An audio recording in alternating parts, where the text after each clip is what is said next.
1597년 7월 거제도 앞바다 7천량 조선 수군이 자랑하던 함대가 단 하룻밤 사이에 거의 전멸합니다. 이순신이 5년 동안 한 번도 지지 않고 지켜낸 그 바다가 한 사람의 손에 송두리째 무너진 거예요. 그 사람의 이름이 바로 원균입니다. 그런데 더 무서운 사실이에요. 이 재앙은 원균 혼자 만든 게 아니었습니다. 그 뒤에 유능한 사람을 시기하고 무능한 사람을 그 자리에 앉힌 왕이 있었습니다. 바로 선조죠. 자, 그럼 질문 하나 드릴게요. 2026년 대한민국에 이 선조와 원균이 다시 나타났다면 믿으시겠어요? 한 명은 대표팀을 7천량으로 끌고 간 감독, 그리고 다른 한 명은 그를 그 자리에 앉힌 회장. 오늘 이 두 사람 이야기를 해보려고 합니다.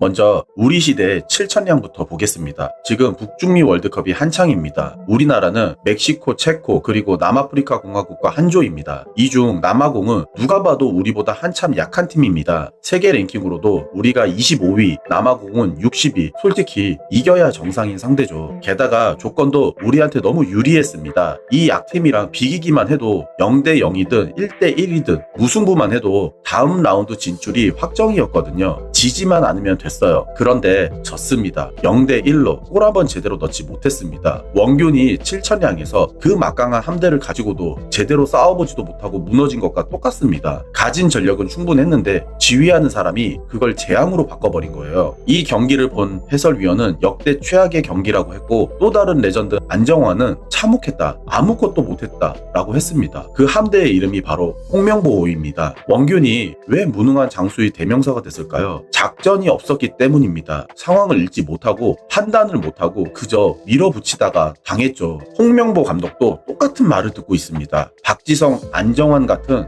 레전드들이 입을 모아 한 말이 바로 전술이 없다는 거예요. 여기서 전술이란 쉽게 말해서 골을 넣기 위한 작전이죠. 11명이 그냥 공만 쫓는 게 아니라 너는 여기로 뛰고 너는 저기로 패스해서 이 길로 골을 만들자라고 약속을 한 거예요. 이걸 짜주는 게 감독의 일이고요. 그런데 첫 경기부터 마지막 경기까지 작전이 똑같았어요. 박지선 위원 표현으로는 그냥 복사해서 붙여넣기 한 것 같다는 거예요. 그래서 별명도 붙었죠. 복붙 전술. 이게 왜 치명적이냐면 상대가 우리를 미리 다 분석해왔거든요. 남아공 감독은 경기가 끝나고 대놓고 말했습니다. 한국이 어떻게 공격하는지 다 알고 미리 준비했다. 우리 패가 다 읽힌 거예요. 원균이 적의 매복에 그대로 걸어 들어간 것처럼 우리도 상대 손바닥 위에서 놀아난 셈이죠. 야, 정말. 그리고 가장 답답한 건 이겁니다. 지고 있으면 골을 넣으려고 앞으로 밀고 나가야 하잖아요. 그런데 홍 감독은 지고 있는데도 거의 바꾸지 않았어요. 선수들이 골대 앞으로 달려들어야 하는데 오히려 뒤에서 자기들끼리 공만 돌리고 있었습니다. 안정환은 이기려는 의지조차 안 보였다고 했죠. 7천량에서 우왕좌왕하던 그 모습이 떠오르지 않으세요? 축구를 잘 모르셔도 이 이름은 아실 거예요. 손흥민, 우리나라 축구의 간판이자 월드컵 최다 득점 기록을 가진 선수죠. 그런데 반드시 이겨야 하는 경기에서 홍명보 감독은 손흥민을 처음부터 빼버렸어요. 벤치에 앉혀둔 거예요. 가장 중요한 전투에서 가장 강한 무기를 두고 나간 셈이죠. 게다가 수비의 핵심이던 김민재 선수까지 중간에 빼버려서 사람들이 도무지 이해가 안 되는 선택이라고 했습니다. 여기서 저는 선조가 떠오릅니다. 선조의 가장 큰 죄가 뭐였죠? 가장 유능한 장수 이순신을 시기하고 옥에 가둔 거예요. 가장 잘 쓸 수 있는 카드를 스스로 묻어버린 거죠. 가장 중요한 순간에 최고의 자원을 벤치에 앉히는 그 판단, 무능한 리더십의 역사는 이렇게 묘하게 반복이 됩니다. 여기까지 들으면 경기 한번 진 걸로 너무한 거 아니냐라고 생각하실 수 있어요. 그런데 진짜 문제는 이게 처음이 아니라는 거예요. 홍명보 감독은 이미 2014년도에 월드컵 대표팀 감독을 했어요. 그때 성적이 1무 2패 처참했죠. 그리고 그때 지적받았던 문제점들이 이번에 토시 하나 안 틀리고 똑같이 반복됐습니다. 박지성 위원은 2014년의 흐름을 또 반복했다는 것, 한국 축구를 이끄는 곳에서 뭔가 단단히 잘못하고 있다는 뜻이라고 했습니다. 월드컵 감독으로서 그의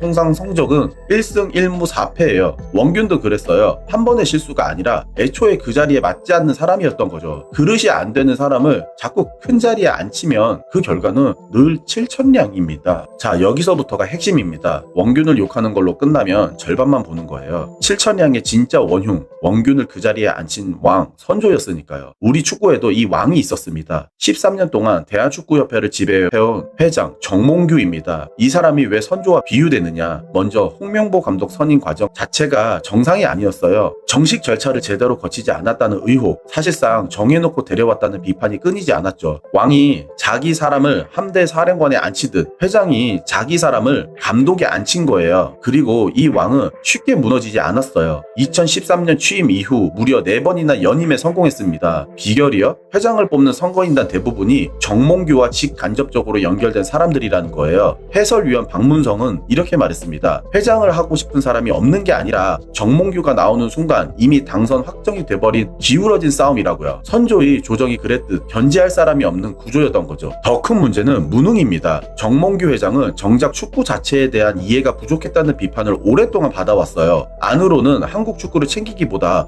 밖으로 여러 감투에 욕심을 냈다는 지적이 많았습니다. 동아시아 축구협회 회장 같은 자리는 챙기면서 정작 K리그와 대표팀 같은 본질은 소홀했다는 겁니다. 자기 명성에는 신경을 쓰면서 진짜 백성, 그러니까 한국 축구는 뒷전이었던 선조의 모습과 그대로였던 거죠. 그리고 결국 이 왕도 자리에서 내려오게 됐습니다. 정몽규 회장은 월드컵 개막 2주를 앞두고 전격적으로 사퇴의 의사를 밝혔습니다. 13년 만에 퇴진이죠. 그는 이렇게 말했어요. 여러 논란과 비판이 있었던 건 다 제 부덕의 소치라고요. 그런데 이 사퇴 자세히 보면 더 씁쓸합니다. 정몽규 회장이 그동안 어떤 비판을 받았는지 볼까요? 홍명보 감독 선임 절차 논란, 승부 조작에 연루됐던 축구인들을 사면하려다 거센 반발을 산 일, 문체부 감사에서 중징계 요구를 받고 불복해 소송을 걸었다가 1심에서 진 일, 그리고 정부가 축구협회를 아예 혁신 대상으로 지목한 일까지 사방에서 압박이 쏟아지고 더 이상 버틸 수 없게 되자 그제서야 물러나겠다고 한 겁니다. 이게 딱 선조입니다. 선조도 전쟁이 끝나고 모든 게 무너진 뒤에야 다 내 부덕이라고 했지만 정작 책임은 아랫사람들에게 밀었죠. 입으로는